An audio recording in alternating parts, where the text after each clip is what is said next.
Hello, Abnormal Investigations families. Good to have you all back. Got another encounter I want to share with you.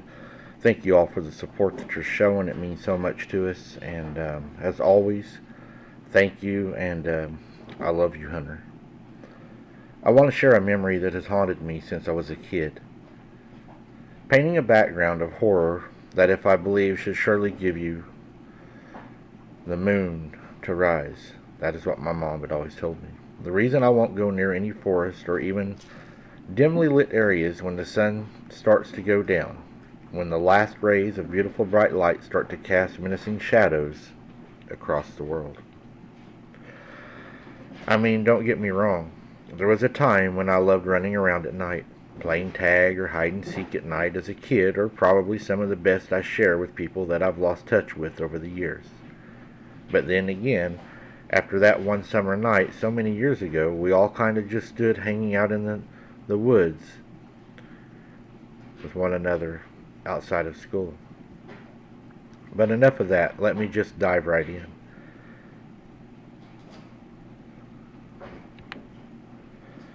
Well, I'm here to tell you, you know that you're not crazy, that those creepy eyes you see across the field late one night that seem to shine through the darkness and directly into your soul aren't some cute or cuddly forest animal.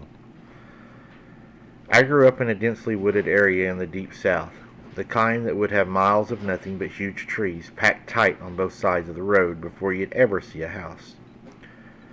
I lived in a small neighborhood of a family of maybe 15 houses that made up about 4 streets off the main road. I didn't mind much, though, because that meant I always had someone to play with because we were the only kids for miles. In the summer, it seemed like there would always be some kid or kids running around a backyard excuse me, to someone's house during the day. And when the sun would start to set, you may see those same kids rushing off to home trying to beat the streetlights coming on. Now, on one particular cold July afternoon, just as the sun was beginning to set, I was sitting at the top of the steepest of the streets in the neighborhood looking at a little dirt road at the bottom. I was with my best friend Danny, and we were waiting for the cars that we knew were down the dirt road to leave. You see, at the end of this dirt road, maybe 150 yards from the main road, there was a small group of workers building 2 houses. And seeing how Danny and me were wanting to build a few forts, we needed supplies. Now I know what you guys are thinking, and no, we weren't going to steal their things. But we both figured that there would be plenty of scrap wood and nails laying around that no one would ever even know that we'd took, or that they would even miss. The trash dumpsters were always full. The problem was, it had to be sitting there for a while. Finally, after what felt like an eternity of sitting in the same spot, staring at the same dirt road that disappeared back behind the same stand of the trees, I'd had enough. I stood up and told Danny to come on, because I figured, hell, they must have already left before we got there. By now, there really wasn't any light left in the sky, and I was mad at myself for waiting so long to start down the dirt road, but I had been sure that I seen the workers leaving at the same time right before dark every day of the week. Worst case, we jump behind some trees on the side of the road if we see the headlights coming down the road. It took maybe 5 minutes to walk down the dirt road, but it was dark, and it was lit from the flash of light Danny had somehow thought to bring that didn't do much in terms of lighting up the road. If anything, it made the shadows on the sides of the road look very dark. It made them look darker than they should. But we did come into the big clearing that had been cut out for the trees for the houses that were going to be built. Now, when you first come into the clearing, the houses are sitting opposite of each other, maybe 40 yards between them. It looked like they would be building more houses there besides those later on. But now I was more interested in the fact that the house that was almost finished had light coming from inside of it, and there was a truck parked beside the house. By now, Danny and I had already stepped onto the property, and we was within looking and listening distance for the sound of somebody inside.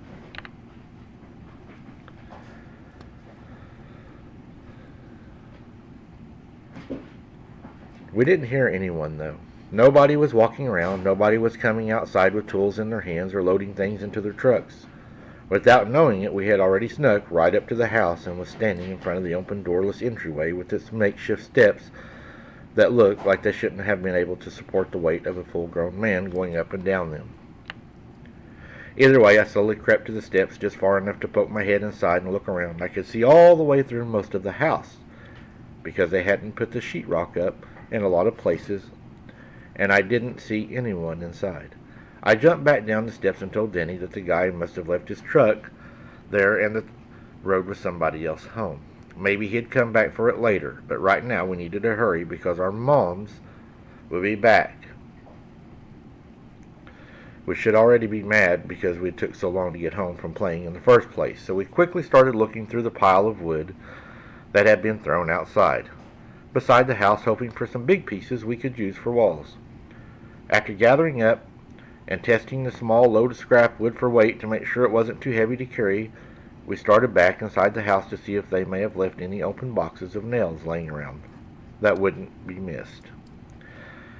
I found what I was looking for, but it wasn't a small box of nails. It was a big metal Folgers coffee can that looked like they had been pouring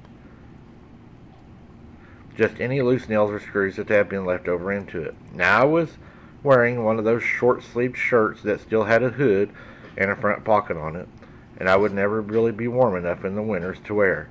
So I just grabbed a handful, shoved it into the front pocket of my shirt, and started back to the door when I heard Danny fall behind me. I turned around and seen him laying in what looked like paint someone had forgot to clean up after they spilled it. I laughed a little bit and gave him a hand up, and that's when we heard it.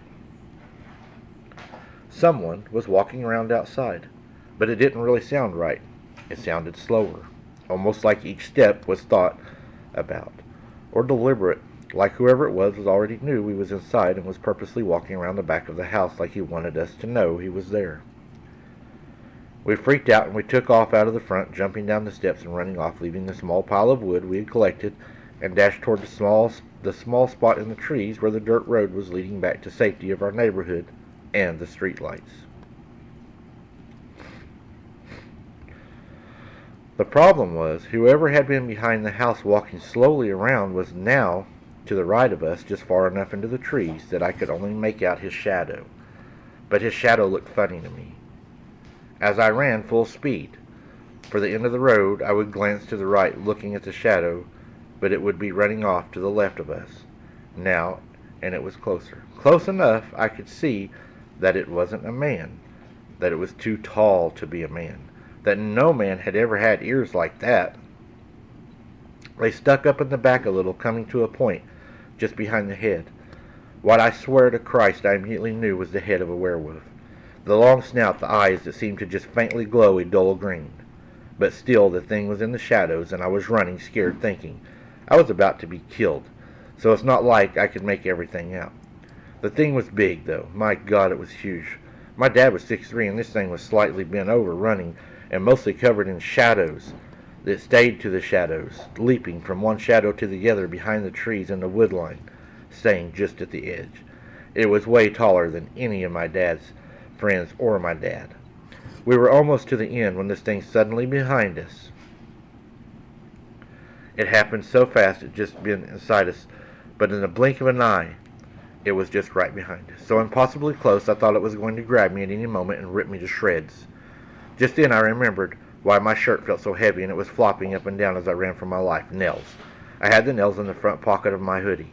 I quickly reached and pulled out a handful, and I threw them at the beast. The beast growled. It screamed, but it was enough to stop it. It stood there, staring at me. You could tell it was very mad. But we kept running. We ran as hard as we could. And whenever we finally reached our home, we could see it standing in the tree line watching us. It let out a huge howl. We were so afraid. We told our parents what had happened, and they blamed it on some homeless guy that they said was probably chasing us, or one of the workers, because we'd been where we wasn't supposed to be. But we know what we seen that night, Mike. This thing was terribly big. The head on this thing, just like a dog. And the way it ran and it leaped and it stayed to the shadows. This thing was hunting us.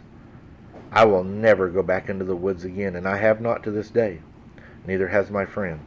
When it starts to get dark for me and my friend, it is time to go inside. We don't care to know what it is, where it came from, or why it's there. We just hope to never see it again. Thank you for sharing my story. Number one, I have to say, even though you don't think somebody would miss the stuff that you took, it's still theft, and I wouldn't want anyone to do that, because if it's not yours, don't take it. A lot of times they will use that scrap lumber, or sometimes they'll leave the scraps for the homeowner that purchased it, and then they will use it later. So I wouldn't recommend doing that. As far as it chasing you, stuff like that, you're probably pretty lucky you made it home. It's probably a new neighborhood. It was built where this thing probably lived, and it's probably checking it out the same reason that you are, wondering why they're building all this stuff where it lives, and I'm sure it's probably upset. And you're lucky that it didn't blame you, thinking that you were part of it and take out its vengeance on you. I'm glad y'all made it home, and yeah, that's a pretty crazy story. I'm glad y'all are safe though. Guys, thank you for listening. Until next time, keep your head on a swivel. Don't be something's dinner. And we'll see you on the next one. Boots on the ground's coming soon again.